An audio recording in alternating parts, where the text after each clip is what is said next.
Y bueno, vamos a resolver siempre que me dice, en un experimento para determinar el coeficiente de absorción de un material, se realiza la primera medición de intensidad y espesor y me dan esta expresión que tenemos acá. La segunda medición proporciona y me dan esta expresión que tenemos acá. La pregunta es, ¿cuál es la expresión para determinar el coeficiente de absorción lineal? A ver, primero que nada hay que observar que el coeficiente de absorción lineal de hecho está denotado como la letra mu. Entonces, esta es una letra griega que se llama mu. Entonces, bueno, se llama mu, no sé cómo chingón se pronuncia, ¿no? Pero bueno, a fin de cuentas, este es el coeficiente de absorción lineal. Lo que tengo que hacer es, evidentemente, despejarlo de tal forma y de tal manera que yo involucre las dos ecuaciones y obtener el valor de mu. A ver, ¿cómo podríamos hacerlo? Porque primero tenemos que tenemos que encontrar alguna forma para que estas dos ecuaciones interactúen entre sí y de esta manera pueda despejar el valor de mu. ¿Qué podría ser? Miren, lo que podemos hacer es lo siguiente. Podemos observar que ambos poseen el coeficiente y subíndice 0 y subíndice 0. Como los dos poseen ese coeficiente, lo que yo puedo hacer es despejarlo de ambas ecuaciones y una vez que esté despejado, igualarlo. ¿Para qué? Para que de esta forma yo pueda despejar el valor de mu. Así que lo primero que tengo que hacer es evidentemente despejar y subíndice 0 de esta primera expresión y subíndice 0 de esta segunda expresión. Así que vamos a empezar a hacerlo. A ver, nosotros tenemos esta expresión que es i subíndice 1 entre i subíndice 0 igual a e a la menos mu por x subíndice 1. Entonces voy a reescribirlo. Es i subíndice 1 entre i subíndice 0 igual a e a la menos mu x subíndice 1. Perfecto. Ahora, vamos a empezar a despejar el valor de i subíndice 0.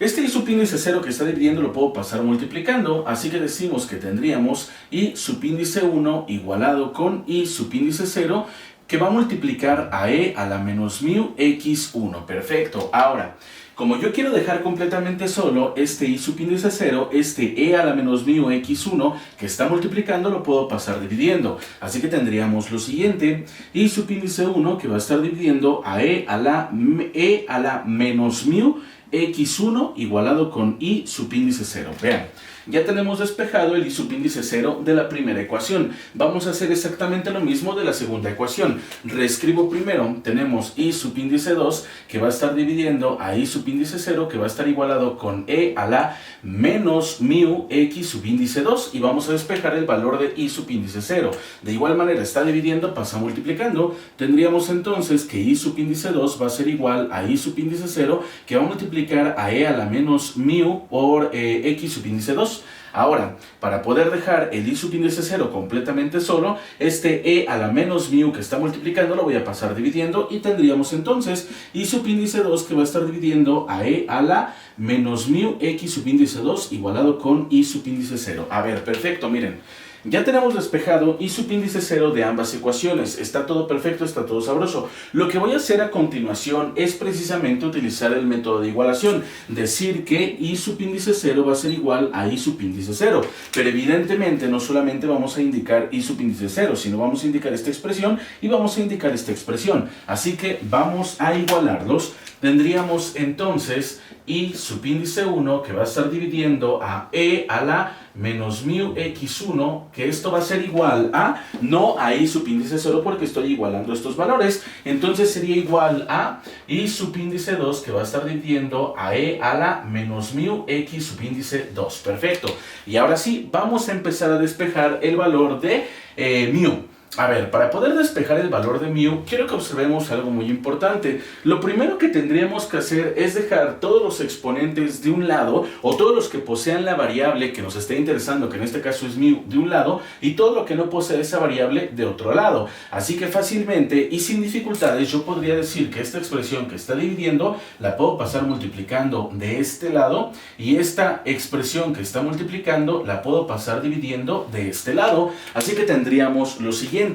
I subíndice 1 que está multiplicando lo voy a pasar dividiendo de este lado e a la menos m x subíndice 2 que está dividiendo lo voy a pasar multiplicando de este lado, por lo que tendríamos entonces e a la menos m x subíndice 2 que va a estar dividiendo a e a la menos m x subíndice 1 y esto va a estar igualado con i subíndice 2 que va a estar dividiendo a i subíndice 1. Perfecto, sabroso y delicioso. Ahora, quiero que observemos que todavía como está escrito nosotros todavía podemos seguir operando con esta expresión. ¿Cómo? Bueno, para empezar con i subíndice 2 entre i subíndice 1 no hay una forma de poder reducirlos, sin embargo de este lado sí. ¿Por qué? Porque poseen exactamente la misma base, la base e de exponente natural, la base del número de Euler, ¿no? Entonces nosotros podemos operar esta cantidad o esta expresión mediante una ley de los exponentes. ¿Qué ley de los exponentes? La que me dice que a a la m, que va a estar dividiendo a la n, va a ser igual a la m menos n, de tal forma y de tal manera que nosotros nos quedamos con exactamente la misma base que es e, y esto va a ser el exponente del numerador menos el exponente del denominador. El exponente del numerador es menos mx subíndice 2 menos el exponente del denominador, pero en este caso el exponente del denominador es menos mx subíndice 1, así que tendríamos menos mx subíndice 1. Nótese que el menos es el que le pertenece justamente a la propiedad de los exponentes, y esto va a estar igualado con i subíndice 2, que va a estar dividiendo a i subíndice 1. Vamos a reducir. Entonces tendríamos e elevado a la menos mx subíndice 2, menos por menos sería más mx subíndice 1, y esto va a estar igualado con i subíndice 2, que va a estar dividiendo a i subíndice 1. Perfecto. A ver, ¿qué más podemos hacer? Porque nosotros queremos calcular el valor de mu, Nosotros queremos calcular el valor de mu. ¿Cómo lo podemos hacer a partir de este momento? Miren, lo primero que voy a hacer ahorita es ordenar este exponente. Voy a escribir primero el positivo y después el negativo. ¿Para qué? Simplemente para que se vea más bonito. No hay una finalidad exacta y de hecho no es necesario hacerlo, pero yo lo voy a acomodar para que se vea más bonito. Entonces tendríamos la siguiente expresión equivalente. Tendríamos a e a la mx subíndice 1 menos mx subíndice 2. Es exactamente lo mismo, solo estoy acomodando de manera diferente el exponente. Y esto va a ser igual a i subíndice 2, que va a estar dividiendo a i subíndice 1. Y ahora sí, a partir de este momento yo necesito encontrar la forma para poder empezar a despejar el valor de mu. ¿Cómo podríamos despejar el valor de mu? Para empezar, para poder empezar a despejar el valor de mu, yo no lo debo de tener en un exponente. No hay una forma lógica de que esta base del número de Euler sea exactamente igual a esta base de i subíndice 2 entre i subíndice 1. No podemos convertir nosotros de esto a esta constante o de esta constante a esta expresión de ninguna forma y de ninguna manera. Sin embargo, como ya lo habíamos visto anteriormente, cuando nosotros tenemos bases que de plano no hay una forma de convertirlo a la otra base en cuestión y resolverlo como ecuación exponencial, entonces lo que podemos hacer es aplicar logaritmo por ambos lados. Pero mucho ojo con esto. ¿Por qué? Porque para poder aplicar logaritmo por ambos lados necesito recordar una propiedad de los logaritmos extremadamente importante, que es la de logaritmo de base a de a es igual a 1, que esto es igual a el logaritmo natural de e y esto es igual a 1. De tal forma y de tal manera que si yo le aplico un logaritmo natural por ambos lados de la igualdad, yo puedo desaparecer esta constante. Así que decimos que tendríamos el logaritmo natural de e a la mx subíndice 1 menos mx subíndice 2 igualado con, también le aplicamos logaritmo del otro lado, tendríamos el logaritmo natural de i subíndice 2, que va a estar dividiendo a i subíndice 1. Y ustedes quizás en estos momentos me están diciendo, oye, ¿y por qué no solamente aplicaste un logaritmo de base 10? Es que es extremadamente importante y mencionar que si yo aplico un logaritmo de base 10, no voy a poder desaparecer esta constante, no voy a poder desaparecer este número de Euler. Y yo lo quiero desaparecer de tal forma y de tal manera que este exponente se quede completamente solo. Así que si nosotros aplicamos el logaritmo natural con la propiedad de los logaritmos naturales, el logaritmo natural de e es igual a 1. Por lo tanto, esta expresión se hace 1 y únicamente se quedaría mi coeficiente. Bueno, mi exponente, perdón. Si ustedes lo quieren ver de esta forma, también lo podríamos aplicar de la siguiente manera. A ver, aquí voy a poner lo siguiente. Nosotros podríamos tener entonces la propiedad del logaritmo natural de x elevado a la c, y esto es igual a c por el logaritmo natural de x, de tal forma que si nosotros tenemos el logaritmo natural de e a la mx subíndice 1 menos mx subíndice 2, esto va a ser igual a, todo esto se pasa como coeficiente y tendríamos entonces mx subíndice 1 menos mx subíndice 2 que va a multiplicar al logaritmo natural de e, y aquí ahora sí podríamos aplicar la propiedad que el logaritmo natural de e es igual a 1,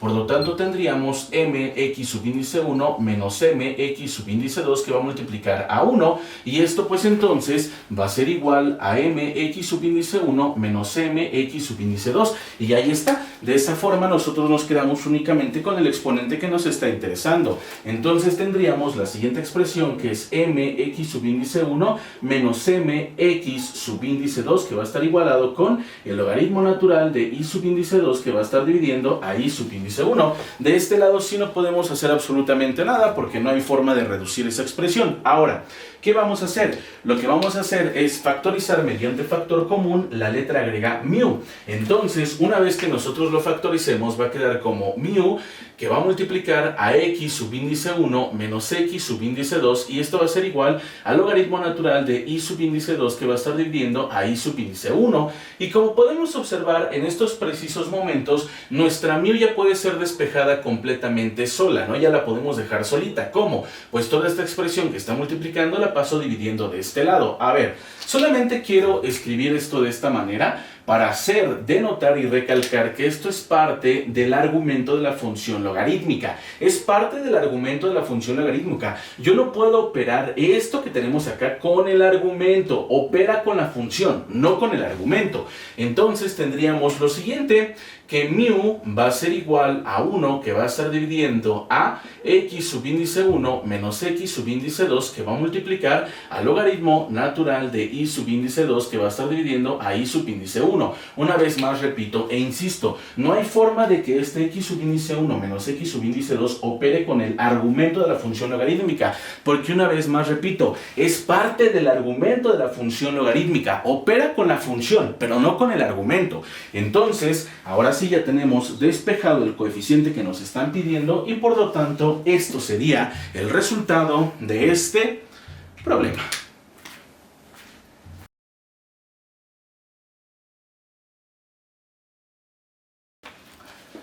Y bueno, vamos a resolver siempre que me dice hallar el valor del ángulo X, y me dan este cuadrado que tiene varios triángulos inscritos. Me están pidiendo el valor de X, que es justamente un ángulo de estos tantos triángulos que me están dando. Pero a ver, para poder empezar a resolver este problema hay que recordar unas cosas muy pero muy importantes. La primera es la clasificación de los triángulos, la segunda el teorema de los triángulos. Y a ver, ¿para qué me sirve todo esto? Primero hay que recordar que en la clasificación de los triángulos tenemos dos grandes clasificaciones: la clasificación de los triángulos por sus lados y la clasificación de los triángulos por sus ángulos. La que nos interesa en este problema es la clasificación de los triángulos por sus lados. Vamos a recordar de qué triángulo se trata. Nosotros tenemos el triángulo equilátero, ¿verdad? Tenemos el triángulo isósceles, ¿verdad? Y tenemos el triángulo escaleno. Ahí está, perfecto, sabroso y delicioso.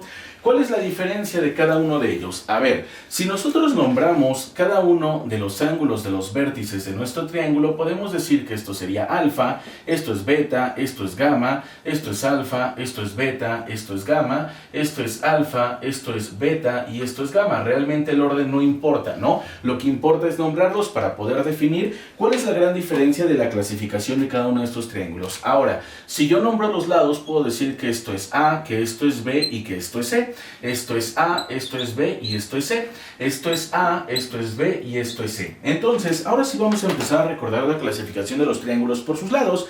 Recordemos que el triángulo equilátero, que es este triángulo que tenemos acá, tiene todos sus lados iguales y todos sus ángulos iguales. Además, todos sus ángulos tienen un ángulo interno de 60 grados. Así que vamos a escribir esa clasificación. Tendríamos que A es igual a B y esto es igual a C. Además, alfa es igual a beta y es igual a gamma, y a su vez es igual a 60 grados. Perfecto. Ahora vamos con el triángulo isósceles. Recordemos que el triángulo isósceles tiene dos lados iguales y dos ángulos iguales, de tal forma que yo puedo decir que A es igual a B y que alfa es igual a gamma, así como están escritos en ese triángulo que yo hice. Y por último, el triángulo escaleno, que recordemos que el triángulo escaleno tiene todos sus lados diferentes y todos sus ángulos también diferentes, así que podemos decir que A es diferente de B y B es diferente de C. Además podemos decir que alfa es diferente de beta y esto es diferente de gamma. Perfecto, ahí está gamma, me quedó bien culero. Perfecto, ahí está sabroso y delicioso, ¿no?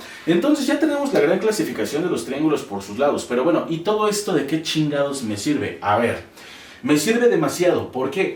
Porque si bien yo lo hice escrito de esta manera o lo indiqué de esta manera, en algunos textos o algunos autores lo indican de la siguiente manera. Lo pueden indicar como el triángulo equilátero y van a indicar los lados de la siguiente forma. Lo van a hacer así, con una línea, ¿no? Y esta línea significa que todos los lados son iguales. El triángulo isósceles lo pueden representar con dos líneas de igual forma, que son exactamente iguales y significa que estos dos lados son iguales. Y por último, el triángulo escaleno, que también lo indican con una indicación de los lados, pero de la siguiente forma. Este lado puede estar indicado con una rayita, este puede estar indicado con 3 rayitas y este con 2 rayitas, que justamente denota que todos sus lados son diferentes. Entonces, si nosotros observamos esta topología, esta notación dentro de nuestros triángulos, significa que tenemos un triángulo equilátero, un triángulo isósceles y un triángulo escaleno. Y esto se los hago notar porque precisamente aquí tenemos un triángulo equilátero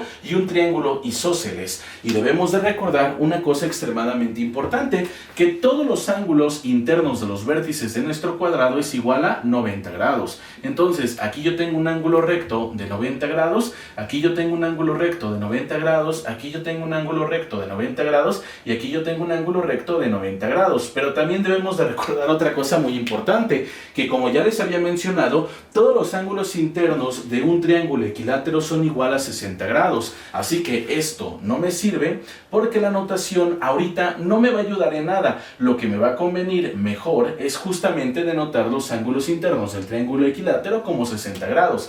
Así que decimos que esto me va a quedar como 60 grados, esto me va a quedar como 60 grados, esto me va a quedar como 60 grados. Y como podemos darnos cuenta, por lo menos aquellas partes donde los ángulos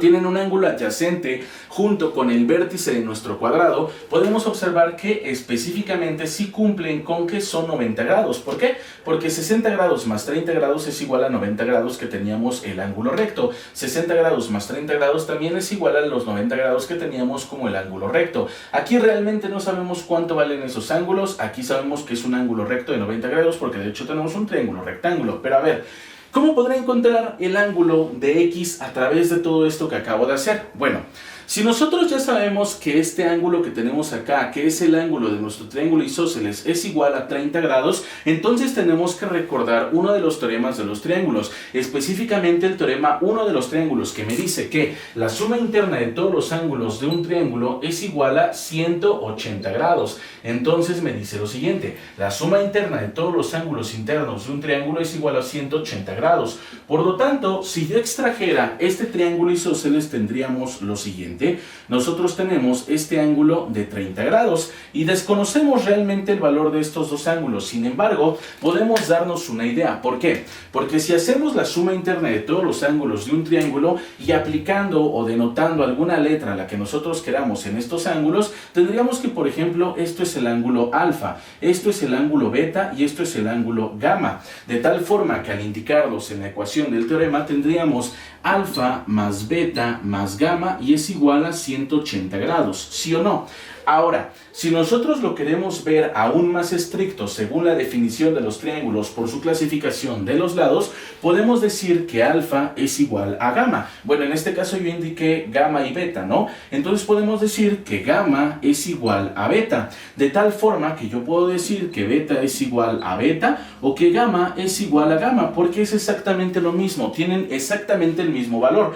Por lo tanto, yo podría decir que alfa más beta beta va a ser igual a 180 grados. Ahora, si reduzco términos semejantes, tendríamos que alfa más beta es 2 beta y esto va a ser igual a 180 grados. Y ahora, si yo sustituyo el valor de alfa, que es el único que conozco, tendríamos que 30 grados más 2 veces beta va a ser igual a 180 grados.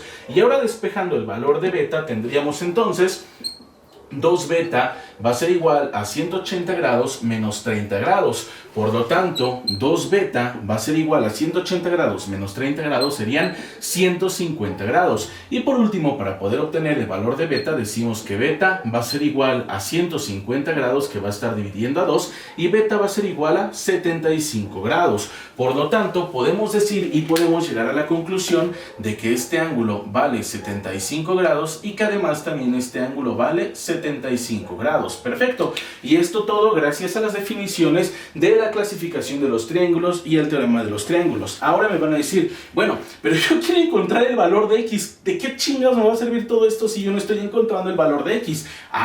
Es que ahora observen lo siguiente. Si nosotros hacemos la siguiente observación, que esto ya no me va a servir en lo absoluto, si nosotros hacemos la siguiente observación, podemos extraer lo siguiente de nuestra figura, de nuestro diagrama. A ver, si yo extraigo todo esto que tenemos acá y lo traslado de otra forma, tendríamos lo siguiente. Tendríamos una línea, tendríamos más o menos 2 líneas de esta forma, tendríamos este ángulo de 60 grados y tendríamos este ángulo de 70 grados. Y este que es el que no conocemos, que es el valor de x, que justamente es lo que queremos conocer. Esto precisamente cumple con la definición de ángulos suplementarios. Debemos de recordar lo siguiente, que los ángulos suplementarios, supongamos que esto es alfa, esto es beta y esto es gamma, tienen que tener, una suma total de 180 grados. A veces también lo podemos encontrar de esta forma. Esto es un ángulo alfa, esto es un ángulo beta y de igual manera alfa más beta debe de ser igual a 180 grados. Así que aplicando la definición de ángulos suplementarios podemos decir que x más 60 más 75 debe de ser igual a 180. Así que simplemente ya puedo despejar el valor de x y decimos entonces que tendríamos que x va a ser igual a 180, el 60 que está sumando pasa restando, el 75 que está sumando pasa restando, y entonces tendríamos que x va a ser igual a 180 menos 75 son 105, 100 menos 60 serían 40, más los 5 serían 45, por lo tanto x es igual a 45 y el resultado de este problema.